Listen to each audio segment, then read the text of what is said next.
What's going on, everyone? Welcome to Therapy on Two Wheels. This video is going to be covering my top 10 tips for riding a motorcycle in city traffic. Whether you are trying to decide if you want to start riding, just started riding, or have been riding for years, you likely understand that there are inherent differences between riding a motorcycle and driving a car in traffic. However, many of these tips can apply to both. With that said, let's get started with our list. Tip number 1. Don't weave in and out of cars while riding in the city. I see other motorcyclists doing this all the time here in Las Vegas and have seen so many close calls because the motorcyclist is driving recklessly. And I'm not talking about lane splitting or lane filtering, I'm talking about zipping in and out of lanes for no other reason than to get to your destination 2 or 3 minutes faster. Tip number 2. Don't tail the car or bike in front of you. I'm sure you have all experienced or at least have ridden with someone who drives 2 feet behind the car in front of them all the time and expect everyone to get out of their way. Well, this doesn't work in city traffic since there are usually many cars in front of the person in front of you and they can't go any faster. Tailing other drivers does not make them want to go faster, it just pisses them off. On a motorcycle, you are significantly increasing your chances of slamming into the back of the car in front of you when you are tailing them. Without a proper space cushion, you will have less time to perceive and react in an emergency situation. If the car in front of you slams on their brakes when you are 5 feet behind them, no amount of emergency swerving practice will save you from flipping over your handlebars after plowing into the trunk of the vehicle you were tailing. Tip number 3. Position yourself so cars can see you while riding. When riding in city traffic, many car drivers will make erratic lane changes without indicating first, and often without any resemblance of a head check.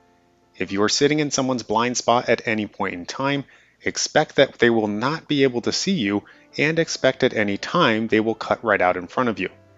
Cars are much easier to spot in a rear view or side mirror, but motorcyclists take up a fraction of the space within a lane, which presents an extra set of challenges. To mitigate the chance of sitting in a car's blind spot, focus on positioning yourself in the field of view of their side mirrors, or right next to the driver or passenger side window. This would depend on which position is safest based on the distance to the car in front of you. Tip number 4. Always be thinking about your escape path.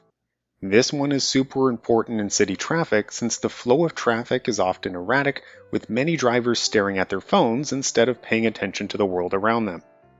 If someone slams on their brakes in front of you, if someone suddenly cuts you off, or someone pulls out in front of you while you are going through a traffic light, you always need to be thinking about where is the best spot to make an evasive maneuver. Is there a center turn lane to your left you can weave into? Is there a bike lane to your right? Is there enough space to squeeze in between the 2 cars in front of you? Every situation is different, but your options rarely change. The 4 most common initial escape paths during an emergency situation are swerving left, swerving right, braking then swerving, or braking to a complete stop. Practicing these emergency evasive maneuvers regularly in an empty parking lot will help ingrain these reactions into your muscle memory and ensure your reactions in emergency situations are both quick and smooth. Tip number 5. Don't speed through streetlights. Every streetlight you ride through on a motorcycle is a potential hazard area.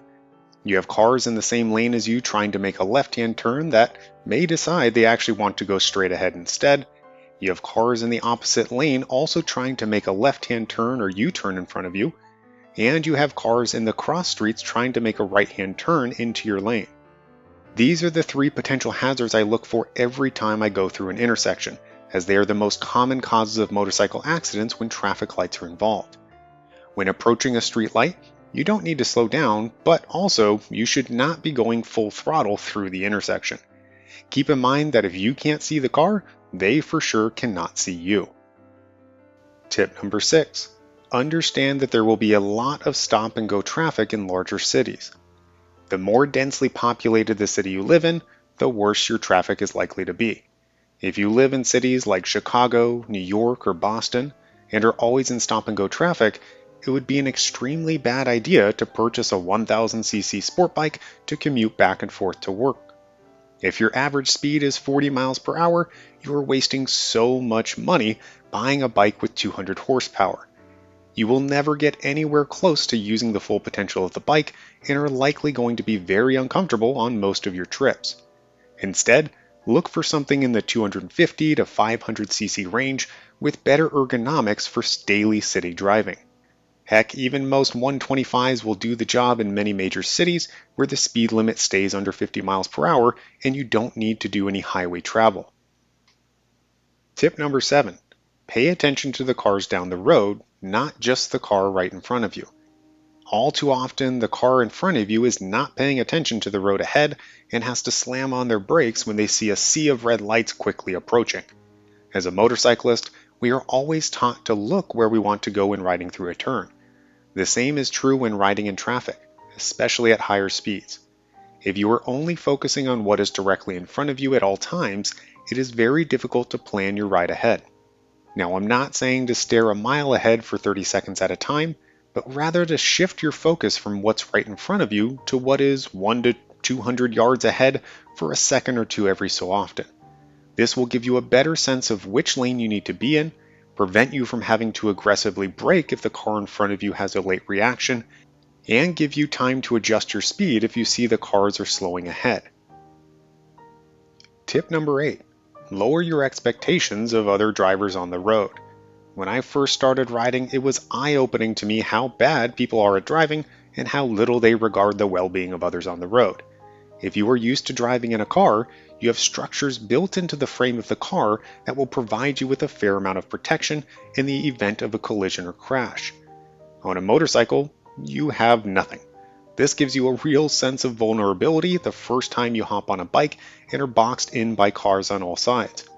There is only the clothing and gear you are wearing that separates you from other vehicles. When someone cuts you off or turns in front of you while driving a car, depending on your level of road rage, this may cause you to shout out a few unkind words and then move on with your day. On a motorcycle, when someone cuts you off or pulls out in front of you, there are much stronger feelings that often lead to motorcyclists punching mirrors or getting into physical altercations with the car drivers. If you think that everyone should be a perfect driver like you, it's time to adjust your expectations. If you expect that other drivers on the road will do stupid and unexpected things, they won't bother you as much when they actually happen. It also encourages you to plan your ride and focus on riding safely at all times instead of riding with extreme rage all of the time. Whether you are taking a 5-minute ride down the road or a 5-hour road trip, just expect that some car drivers are going to do dumb things and move on with your day. Tip number 9. Stay out of the far right-hand lane if you are near areas such as shopping centers.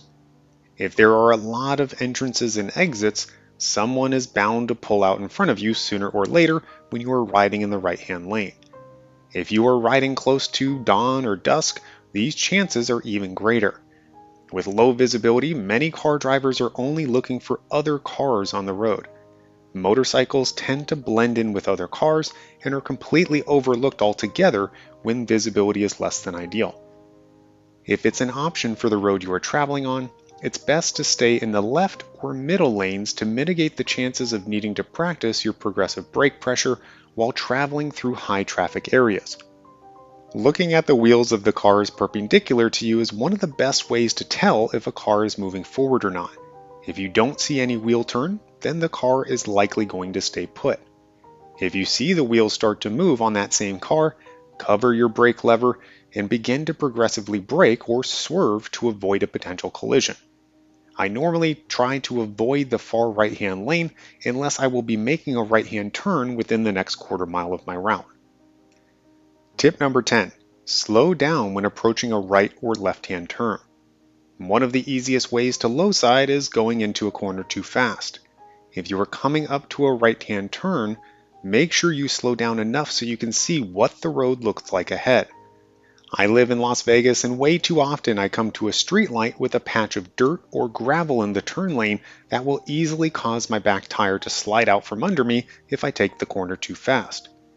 Going slower and maintaining more of an upright position on the bike significantly increases the stability of the bike in turns and allows for more precise positioning of my wheels throughout the turn to avoid obstacles in the road. If you are making a left-hand turn, You can do so at slightly higher speeds, but all of the same rules apply. Slow down enough to look for obstacles in the road that may cause a loss of traction. If the light is about to turn red, do not rush through the light. The more you twist the throttle through a turn, the greater the likelihood of your back tire going into a slide. Take your time through the turn with a steady throttle hand and maintain your speed until the bike is more upright with better traction. That's going to do it for my top 10 tips for riding a motorcycle in city traffic. I hope you all enjoyed the video and learned some valuable information to help you stay safe while enjoying the exhilarating sport of motorcycling. Leave a comment if you have any additional tips for riding in city traffic that I did not include on my list. As always, everyone, enjoy life and ride safe.